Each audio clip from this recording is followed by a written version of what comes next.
आप देख रहे हैं Janwadi news top 20 sponsored by Shobhit university Meerut. Shobhit university, empowering nation through education.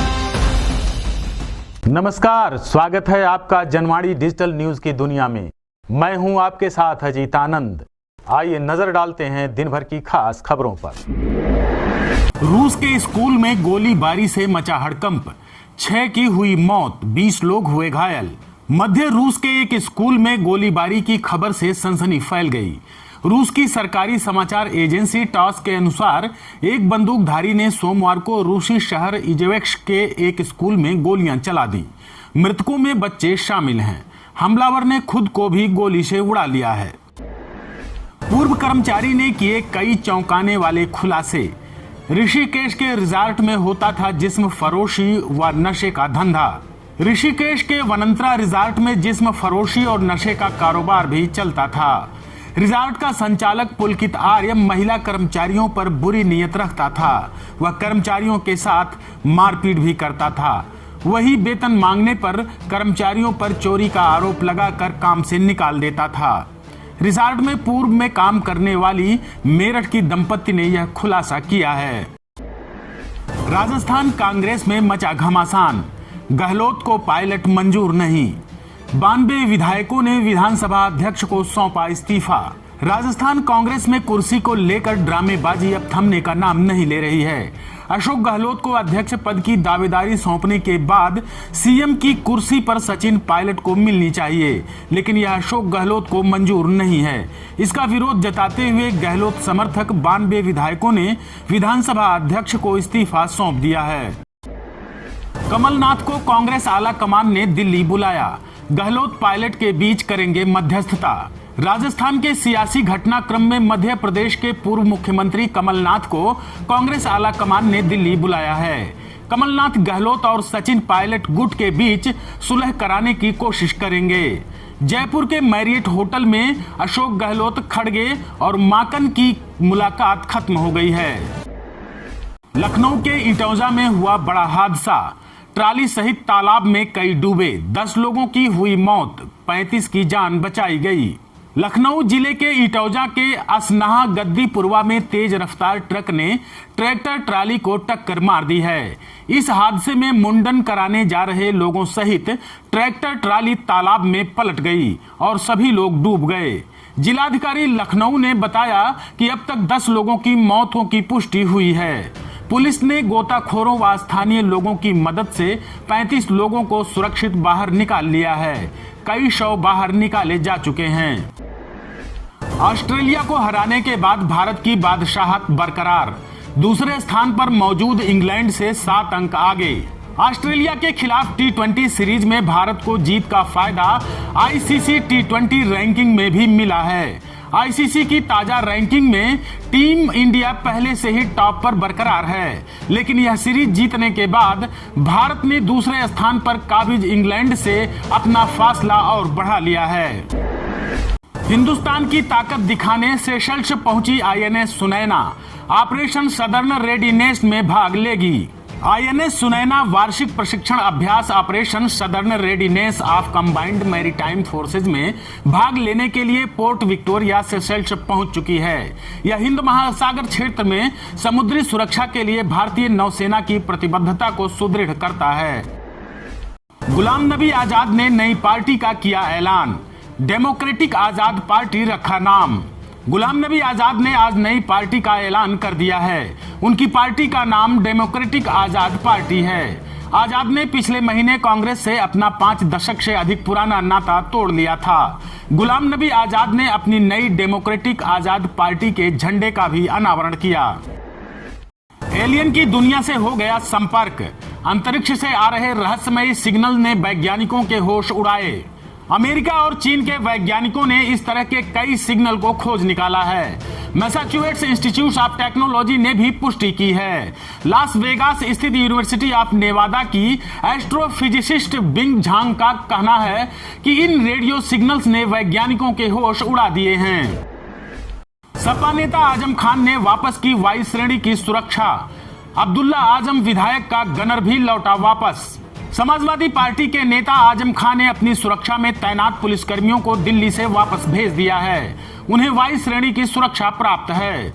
वहीं दूसरी तरफ उनके पुत्र विधायक अब्दुल्ला आजम ने भी अपना गनर छोड़ दिया है। एएसपी डॉक्टर संसार सिंह के मुताबिक पुलिस को पता नहीं है कि वो कहां हैं। आप देख रहे हैं Janmadi news top 20, sponsored by Shobhit university Meerut. Shobhit University, empowering nation through education. Deepawali के पहले ही दिल्ली एनसीआर की हवा हुई खराब, चारों तरफ छाया धुंध, सेहत पर पड़ेगा विपरीत असर। दिल्ली एनसीआर में प्रदूषण ने दस्तक दे दी है। लगातार हुई बारिश के बाद हवा साफ होने की बजाय सोमवार की सुबह दिल्ली एनसीआर के कई इलाकों के आसमान में धुंध दिखाई दी। बताया जा रहा है बारिश का दौर थमते ही हवा की सेहत पर विपरीत प्रभाव दर्ज किया गया। अंकिता भंडारी की मां की तबीयत फिर बिगड़ी, परिजनों से मिलने पहुंचे पूर्व सीएम हरीश रावत। उत्तराखंड के पूर्व सीएम हरीश रावत आज अंकिता भंडारी के परिजनों से मिलने गांव पहुंचे, जहां उन्होंने परिजनों को ढांढस बंधाया। वहीं ग्रामीणों ने उन्हें ज्ञापन भी सौंपा। हरीश रावत ने कहा कि अंकिता पूरे प्रदेश की बेटी है, उसे न्याय जरूर मिलेगा। उन्होंने कहा कि कुछ सत्ताधारी नेताओं की शह पर पहाड़ की भोली भाली बच्चियों को देह व्यापार में धकेलने का प्रयास किया जा रहा है। यह बेहद चिंताजनक है। पटियाला जेल में बंद गुरु की मौन साधना शुरू, नवरात्रि में नहीं बोलेंगे कांग्रेस नेता नवजोत सिंह सिद्धू। आज से जेल में बंद पंजाब कांग्रेस के पूर्व प्रधान नवजोत सिंह सिद्धू मौन साधना शुरू कर दिए हैं। उन्होंने शारदीय नवरात्र प्रारंभ होते ही मौन धारण कर लिया है। अब वे 5 अक्टूबर को दशहरे पर बोलेंगे। यह जानकारी उनकी पत्नी नवजोत कौर सिद्धू ने ट्वीट कर दी है। बता दें, नवजोत सिद्धू रोडरेज मामले में पटियाला जेल में बंद हैं। दुष्कर्म पीड़िता ने एसएसपी दफ्तर पर किया आत्मदाह का प्रयास। पीड़ित महिलाओं की सुनवाई नहीं कर रही है मेरठ पुलिस। मेरठ पुलिस अब पीड़ित महिलाओं की सुनवाई नहीं कर रही है, जिससे महिलाओं में गहरा आक्रोश है। ऐसा ही एक मामला सोमवार को देखने में आया। सुनवाई नहीं होने से दुखी दुष्कर्म पीड़िता ने एसएसपी ऑफिस के सामने आत्मदाह करने का प्रयास किया। युवती के हाथ में पेट्रोल की बोतल देखकर हड़कंप मच गया। पुलिसकर्मियों ने किसी तरह बोतल छीनी और एसएसपी के सामने उसे पेश किया। युवती ने रोते हुए अपनी आपबीती अधिकारियों को सुनाई। एक बार फिर पुलिस ने फौरी राहत देने की बजाय जांच की घुट्टी पिलाकर पीड़िता को भेज दिया। राष्ट्रीय स्तर के बास्केटबॉल रेफरी यशवर्धन राणा की ट्रेन से गिरकर मौत, सकते में आया परिवार, टूटा गम का पहाड़। राष्ट्रीय स्तर के बास्केटबॉल रेफरी 24 वर्षीय यशवर्धन राणा की इटावा में ट्रेन से गिरकर मौत हो गई। वह कानपुर में चल रही senior Uttar Pradesh basketball championship में शामिल होने के लिए संगम एक्सप्रेस से जा रहे थे। हालांकि यशवर्धन की मौत पर कई सवाल भी खड़े हो रहे हैं कि आखिर देर रात 2:30 बजे वह कोच से क्यों निकले। मुजफ्फरनगर में हादसे में रोडवेज से टकराई Wagon R car, UP police के सिपाही समेत 4 लोगों की मौत। मुजफ्फरनगर में सोमवार को एक सड़क हादसे में 4 लोगों की जान चली गई। मुजफ्फरनगर से मेरठ जा रही सोहराब गेट डिपो की बस से मंसूरपुर के निकट विपरीत दिशा से आ रही वैगन आर कार की टक्कर हो गई। हादसे में यूपी पुलिस के सिपाही समेत 4 लोगों की मौत हो गई।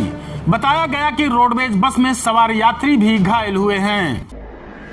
बिकवाली के चलते औंधे मुंह गिरा शेयर बाजार, सेंसेक्स 950 और निफ्टी 311 अंक गिरकर हुआ बंद। हफ्ते के पहले कारोबारी दिन भारतीय शेयर बाजार के निवेशकों के लिए मायूसी भरा साबित हुआ है। देशी विदेशी निवेशकों की भारी बिकवाली के चलते शेयर बाजार औंधे मुंह जा गिरा। आज का कारोबार खत्म होने पर सेंसेक्स 993 अंकों की गिरावट के साथ 57,145 अंकों पर बंद हुआ, तो वहीं निफ्टी 311 अंक गिरकर 17,016 अंकों पर क्लोज हुआ है। गुजरात विधानसभा चुनाव के लिए अक्टूबर में हो सकता है तारीखों का ऐलान, नवंबर महीने में वोटिंग के आसार प्रबल। गुजरात में विधानसभा चुनाव के लिए अक्टूबर महीने में तारीखों का ऐलान हो सकता है। सूत्रों के मुताबिक नवंबर के आखिरी हफ्ते तक चुनाव की प्रक्रिया पूरी हो सकती है। नवंबर के तीसरे और चौथे सप्ताह में मतदान हो सकता है। गुजरात में 2 चरणों में चुनाव की संभावना है। गुजरात विधानसभा चुनाव को लेकर मंगलवार 27 तारीख को केंद्रीय चुनाव आयोग प्रेस कॉन्फ्रेंस करेगी। पाकिस्तान के बलूचिस्तान में हेलीकॉप्टर हुआ दुर्घटनाग्रस्त, 2 पायलट समेत सेना के 6 अधिकारियों की मौत। पाकिस्तान के दक्षिण पश्चिमी बलूचिस्तान प्रांत में एक हेलीकॉप्टर दुर्घटनाग्रस्त हो गया। हादसे में 2 पायलट समेत सेना के 6 अधिकारियों की मौत हो गई है। यह जानकारी पाकिस्तानी सेना ने दी है। उन्होंने यह भी कहा कि हादसा किस कारण हुआ इस पर जांच हो रही है। 55 सिख अफगानिस्तान से दिल्ली लाए गए वापस, बोले काबुल में हालात ठीक नहीं, जेल में काटे गए बाल। अफगानिस्तान में तालिबान के फिर सत्तारूढ़ होने के बाद बचे भारतवंशियों को भी स्वदेश लाने का काम जारी है। रविवार को 55 अफगानी सिखों को विशेष विमान से भारत लाया गया। उन्होंने बताया कि वहां हालत ठीक नहीं है। एक अफगान सिख बलजीत ने कहा कि अफगानिस्तान में स्थिति अच्छी नहीं है। मुझे 4 महीने कैद में रखा गया, हमारे बालों को जेल में काट दिया है। अफगानिस्तान में अल्पसंख्यकों के साथ बहुत गलत किया जा रहा है। आप देख रहे हैं Janwadi news top 20, sponsored by Shobhit university Meerut. Shobhit University, empowering nation through education.